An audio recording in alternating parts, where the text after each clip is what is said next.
Hello everyone, welcome to my YouTube channel शिक्षा तक digital. My name is Saurabh Gupta. I teach English for competitive exams. Dear student, आज मैं आपके लिए लेकर के आया हूँ सुपर 10 क्वेश्चंस।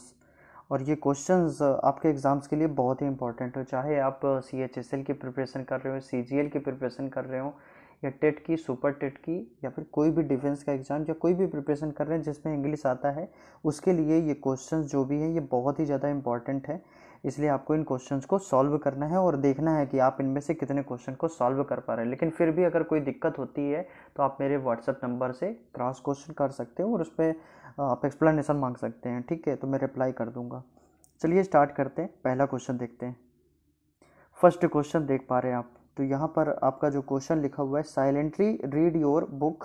तो यहाँ पर देखिए साइलेंटली लिखा हुआ है और साइलेंटली आपको ये पता होना चाहिए। और मैंने ऑफलाइन क्लासेस में आपको बताया है कि कोई भी एडजेक्टिव होता है और उसमें अगर हम एल वाई लगा देते हैं, ठीक है, अगर उसमें एल वाई लगा देते हैं तो बेटा क्या बन जाता है? एडवर्ब बन जाता है। एडवर्ब बन जाता है तो यहाँ पे आंसर मिल गया, that is B for baby.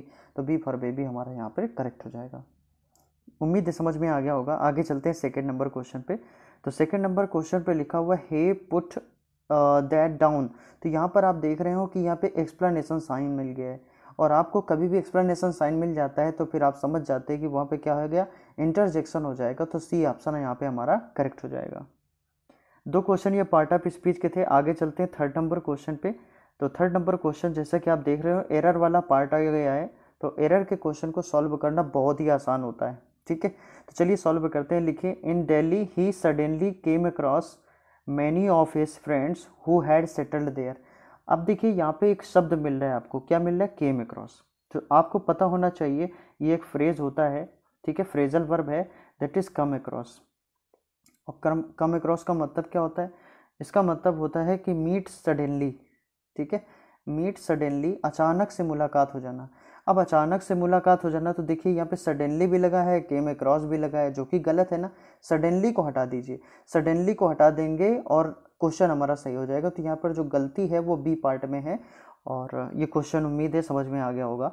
आगे चलते हैं फोर्थ नंबर क्वेश्चन पे। फोर्थ नंबर क्वेश्चन पे देखिए बहुत ही आसान सा क्वेश्चन लिखा हुआ है कि scenes from the film had to be censored, ठीक है। इसके बाद में बिफोर इट वॉज, तो देखिए सेंसर्ड हमें पढ़ गया, और ऐसा आप भी करते हैं कि आप भी पढ़ जाते हैं और गलती फाइंड आउट नहीं कर पाते। तो देखिए सिंस्योर्ड लिखा है यहाँ पे, और सिंस्योर का मतलब क्या होता है? सिंस्योर का मतलब होता है किसी की आलोचना करना, निंदा करना। लेकिन यहाँ पर आप देखते हैं सेंसर बोर्ड वाला है। जैसे कोई भी मूवी रिलीज होती है तो सेंसर बोर्ड पहले उसको देखता है, तो वो होता है CENSOR, ठीक है। तो उसी में ईडी लगा दिया गया है, दैट इज सेंसर्ड, ठीक है। तो इसका मतलब क्या होना चाहिए? Scenes from the film had to be censored. ये सेंसर्ड होना चाहिए, ना कि ये वाला सेंसर्ड, है ना। तो यहाँ पर प्रॉब्लम कौन सी पार्ट में थी? बी पार्ट में दिक्कत थी। अब ये क्वेश्चन हमारा सही हो गया है। आगे चलते हैं नेक्स्ट क्वेश्चन फिफ्थ नंबर पे। तो पांचवें नंबर पर जो क्वेश्चन है इसका पैसिव वॉइस बनाना है। अब पैसिव वॉइस बनाना है तो पैसिव वॉइस बनाना बेटा मैंने आपको बताया है कि आपको देखिए यहाँ पे विल मिल गया, मिल गया ना।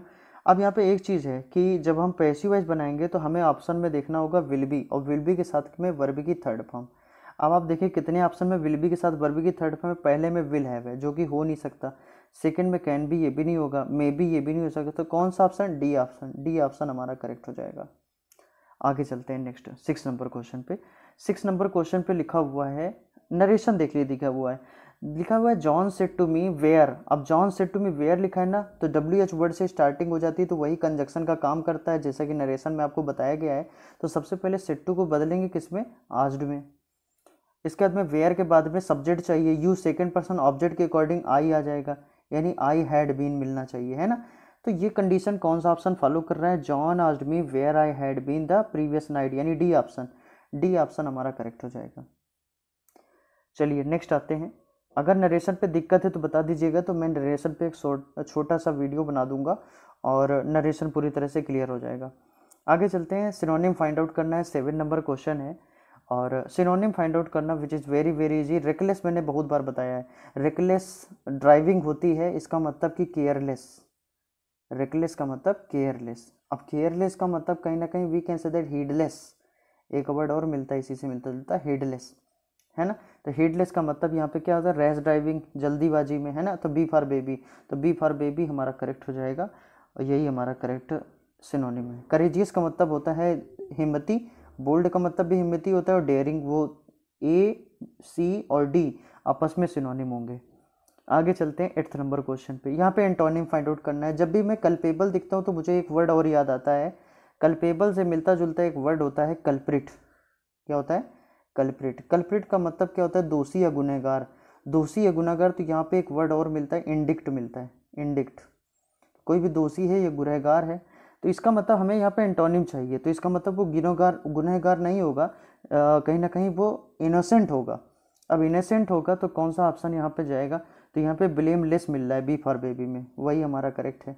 क्योंकि डिफेंडेबल तो होगा नहीं, और इसके बाद में केयरलेस होगा नहीं, इररिस्पॉन्सिबल होगा नहीं। आगे चलते हैं नेक्स्ट 9th नंबर क्वेश्चन पे। 9th नंबर क्वेश्चन पे हमारा जो वर्ड है वो देखिए, correctly spelled word find out करना है। और एटिकेट होता है, एटिकेट का मतलब ETIQUE यानी बी फॉर बेबी। यही स्पेलिंग हमारी करेक्ट है, बाकी के वर्ड हमारे गलत हैं। ये वर्ड एग्जाम में बहुत आता है, कई बार आया हुआ है, तो इसको ध्यान से रखना, आपको जो ध्यान देना है इसको सही करना है, ठीक है। लास्ट क्वेश्चन देखते हैं, 10th नंबर क्वेश्चन है, ईडियम एंड फ्रेजेज है। अब ईडियम एंड फ्रेजेज है तो यहाँ पे लिखा हुआ है the salt of the earth, the salt और यहाँ पे अर्थ। तो बेसिकली क्या है, जब भी साल्ट और इस तरह का वर्ड दिख जाता है तो कहीं ना कहीं है ना कि नमक किसी का खा लिया। अब किसी का नमक खा लिया तो कहीं ना कहीं ईमानदार होना चाहिए ना, तो इसका मतलब very good and honest kind. तो यहाँ पे हमारा बी फॉर बेबी करेक्ट हो जाएगा, ठीक है। तो ये 10 क्वेश्चन थे। आपने एसेस किया कि 10 में से कितने आप क्वेश्चन कर पा रहे हैं। उम्मीद है ये सारे क्वेश्चन आपको समझ में आ गए होंगे। और अगर इसकी PDF आप चाहते हैं तो मुझे व्हाट्सएप कर दीजिएगा अपना नंबर। तो इसकी PDF अगर आप चाहेंगे तो मैं इसकी आपको जो है PDF भी दे दूंगा, ताकि ये सारे क्वेश्चन आपके पास में बने रहें। और उम्मीद है ये सारे क्वेश्चन आपको समझ में आ गए होंगे। इसी तरह के हम और भी क्वेश्चन आपके लिए लेकर के आएंगे। और this is all for today. आज के लिए बस हम इतना ही रखेंगे। नेक्स्ट क्लास में कुछ और नए क्वेश्चन के साथ में आते हैं। जय हिंद।